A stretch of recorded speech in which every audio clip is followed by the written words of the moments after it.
Rotary Club Jharkhand Bihar zone के district governor nominee Shiv Kumar Bagaria गुरुवार को रोटरी क्लब ऑफ कोडरमा पहुंचे, जहां क्लब के पदाधिकारियों ने बुके देकर उनका स्वागत किया। इस मौके पर प्रेस वार्ता के दौरान पत्रकारों को संबोधित करते हुए उन्होंने बताया कि रोटरी क्लब जनसेवा के कार्यों में अनेक प्रोजेक्ट कर रही है। शिक्षा और स्वास्थ्य के क्षेत्र में भी रोटरी समाज में अपनी महत्वपूर्ण भूमिका निभा रही है। उन्होंने बताया कि रोटरी क्लब ने एक लक्ष्य निर्धारित किया है कि वर्ष 2025 तक पूरे भारत को लिटरेट बनाना है। रोटरी क्लब के द्वारा पर्यावरण की रक्षा को लेकर पौधारोपण कार्यक्रम पर भी जोर दिया जा रहा है। उन्होंने बताया कि देश में रोटरी क्लब के 12 लाख सदस्य हैं और क्लब ने सभी सदस्यों से कम एक पौधारोपण करने की अपील की है ताकि देश भर में 12 लाख पौधे लगाए जा सके। उन्होंने कहा कि कोडरमा जिला प्रशासन के द्वारा यदि क्लब को जमीन उपलब्ध कराया जाता है तो रोटरी के द्वारा हजारों पौधों का रोपण किया जाएगा, बशर्ते रोटरी के द्वारा लगाए गए पौधों को 20 साल तक किसी प्रकार की हानि न पहुंचाने का एग्रीमेंट भी करना होगा। उन्होंने बताया कि रोटरी 3250 में 107 क्लब शामिल हैं, जिसमें रोटरी क्लब कोडरमा बेहतर जनसेवा के बदौलत टॉप 15 में शामिल है। उन्होंने बताया कि रोटरी का विस्तार करते हुए कोडरमा जिले में एक और रोटरी क्लब की स्थापना करने का प्रस्ताव तैयार किया गया है। वहीं रोटरी आई हॉस्पिटल के निवर्तमान अध्यक्ष महेश दारुका ने बताया कि जिले के सुदूर ग्रामीण क्षेत्रों में मोतियाबिंद को लेकर रोटरी आई हॉस्पिटल के द्वारा स्क्रीनिंग कैंप लगाया जाएगा, जिसमें जिन लोगों में मोतियाबिंद पाया जाएगा उनका रोटरी आई हॉस्पिटल में निःशुल्क ऑपरेशन कराया जाएगा। उन्होंने बताया कि क्लब के द्वारा प्रथम स्क्रीनिंग कैंप अक्टूबर महीने एवं द्वितीय स्क्रीनिंग कैंप का आयोजन दिसंबर महीने में करने का प्रस्ताव तैयार किया गया है, जिससे लोगों को काफ़ी फायदा होगा। वहीं रोटरी क्लब ऑफ कोडरमा के द्वारा संचालित डायलिसिस सेंटर के सचिव कुमार पुजारा ने बताया कि फरवरी 2020 से शुरू क्लब के द्वारा डायलिसिस सेंटर के माध्यम से कोरोना काल में भी लोगों को सुविधा दी गई। अभी तक 1300 डायलिसिस किया जा चुका है। डायलिसिस के लिए पहुंचने वाले मरीजों को आयुष्मान कार्ड से लाभान्वित करने के लिए उपायुक्त कोडरमा आदित्य रंजन से मिलकर इस समस्या को रखा गया है, जिस पर उपायुक्त ने सकारात्मक पहल करते हुए शीघ्र ही डायलिसिस सेंटर को आयुष्मान भारत कार्ड से जोड़ने का आश्वासन दिया है। कुमार पुजारा ने बताया कि डायलिसिस सेंटर के आयुष्मान भारत कार्ड से जुड़ने के बाद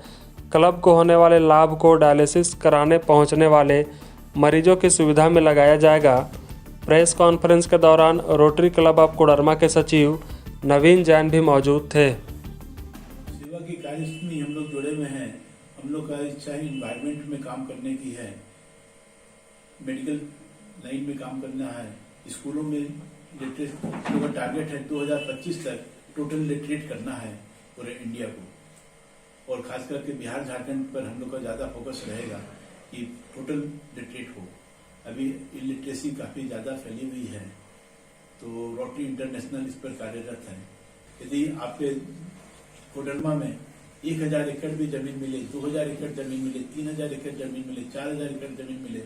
रोटरी इसके लिए फ्री पेड़ लगाएगी। आप लोग सिर्फ जमीन आपको प्रोवाइड करनी है और उसका एग्रीमेंट कर लेना, और 20 साल तक जो भी पेड़ लगेंगे उसको नहीं काटा जाएगा। 3250 में 107 क्लब कार्यरत हैं और रोटरी कोडरमा एक अच्छी पहचान है, रोटरी कोडरमा की एक अच्छी पकड़ है। रोटरी कोडरमा बहुत अच्छा कार्य कर रही है। 10 टॉप क्लब्स या 15 टॉप क्लब्स में रोटरी कोडरमा का नाम आता है। मैं चाहूंगा कि यहाँ पर एक और रोटरी की क्लब खुले यहाँ पर, और उसमें भी कुछ मेंबर्स आए,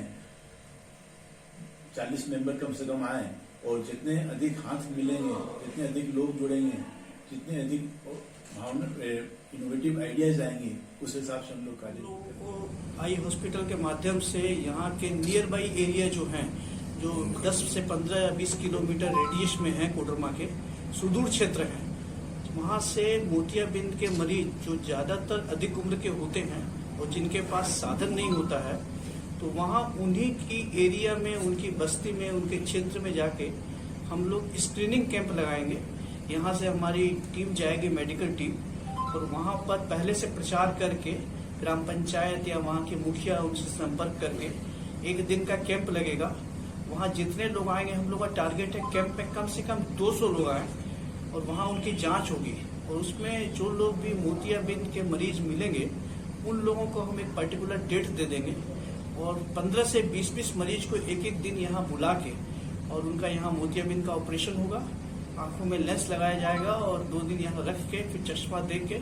हम लोग भेजेंगे। ये सारी व्यवस्था रोटरी की होगी और निःशुल्क होगी और ऐसा कैंप, पहला कैंप अक्टूबर महीने में लगाने का विचार है, क्योंकि पहले तो कोरोना था और अभी थोड़ा खेती बाड़ी का रेनी सीजन है। इसके बाद ये कैंप लगेगा और संभवतः दूसरा कैंप दिसंबर महीने में लगाएंगे और फिर आगे भी किसी तरह की कैंप लगाने की योजना है रोटरी आई हॉस्पिटल की। हमारा डायलिसिस सेंटर फरवरी 2020 से शुरुआत हुई है। कोरोना काल में भी हम लोगों ने मरीजों को डायलिसिस की सेवा दी है, जिसका कि हम लोग को बहुत बड़ा मरीजों का एक विश्वास मिला और हमारा डायलिसिस सेंटर पूरी तरह से अपडेट है, साफ सफाई में,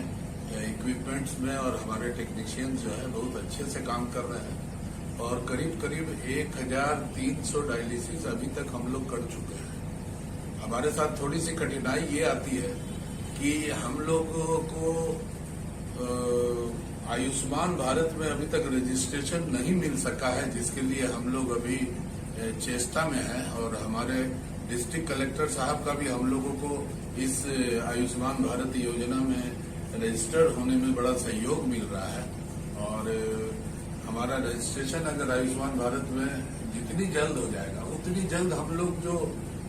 बेस्ट डीडी है, जैसे आज हम जो नॉमिनल चार्ज लेके करते हैं, लेकिन कुछ डीडी ऐसे हैं जो उतना पैसा भी देने में सक्षम नहीं है, तो उस स्थिति में अगर आयुष्मान भारत का हमारे यहाँ रजिस्ट्रेशन हो जाता है और हमारे यहाँ मरीजों की संख्या बढ़ती चली जाती है, तो हम तो उनको ज्यादा से ज्यादा सेवा दे पाएंगे जिनके पास में आयुष्मान भारत का कार्ड है। और आयुष्मान भारत के कार्ड से जो मेरा रेवेन्यू या हमारी आमदनी जो बढ़ेगी और वो बढ़ती हुई आमदनी से हम ज्यादा फायदा उन लोगों को देंगे जिनके पास कार्ड नहीं है, जिनसे आज हम लोग एक नॉमिनल चार्ज 1400 रुपया चार्ज कर रहे हैं। हो सकता है हम लोग भविष्य में उसको 800, 700, 900 जितना हम कम कर सके, आयुष्मान भारत से जो आमदनी ज्यादा होगी उसको उधर हम लोग एडजस्ट करके दूसरे जो मरीज है उनको भी ज्यादा फायदा करा सकेंगे। ये हमारे योजना में है और हम समझते हैं कि हमारा आयुष्मान भारत की योजना रजिस्ट्रेशन का जो कार्य है वो डीसी साहब की मदद से जल्द पूरा होगा। और हमारे यहाँ अभी तीन यूनिट है, 4 बेड है, वेंटिलेटर की सुविधा है और इक्विपमेंट में सब तरह की सुविधा है और क्लीनिनेस और बहुत अच्छे तरीके से हम लोग इसको चला रहे हैं। Subscribe now and press the bell icon. Never miss an update.